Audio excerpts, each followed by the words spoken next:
አርጊው መታ መታ ይታል እስክታ መሄድሽ ላይ ቀር። ሰላም እንዴት ናችሁ ቤተሰብ? ሰላማችሁ ብዝት ይበልኝ። ጨረቃዎቹ እንግዲህ እና ሀይሚ ደስታውን አልቻሉትም ማለት ነው። ብሩኬ እንግዲህ በገዛት መኪና ዘፈታ እያሉ ነው። እያት የጨረቃዋን ደስታ ማለት ነው። በነገራችን ላይ ለመጀመሪያ ጊዜ ነው እንደዚህ ስቶሪ ላይም ሲያደርጉ። የራስን የመሰለ ነገር የለም ታውቃላችሁ። ሁሌም በታክሲ ወይም በሰው መኪና ምናምን ስለሚሄዱ ብዙ ጊዜ እንደዚህ አይነት ስቶሪ አያደርጉም። ብዙም ጊዜ ሳይሆን አንድ ቀን አይቻቸው ማላቅ። ዛሬ ግን እንግዲህ አዲሷን መኪና በማስመልከት እያቸው እንዴት ዘፈታ እያሉ እንደሆነ። የሚነዳት ሀሰን ነው። ጋቢና ብሩኬ ቁጭ ብሏል። ሀይሚና ብሩክ እንትና ማሂ ከኋላ ቁጭ ብለው ደስታውን አልቻሉትም። አቤት ደስታ አቤት ሳቅ ትላላችሁ።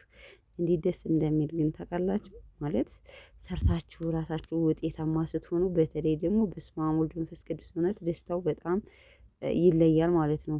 እና ይመቻችሁ፣ በርቱ። ጨረቃዋማ ተዋት ተዋት አብዳለች በደስታ ሲጀመር። ካርድ መሰለህ እንዴ ነው ያለችው ትናንት ራሱ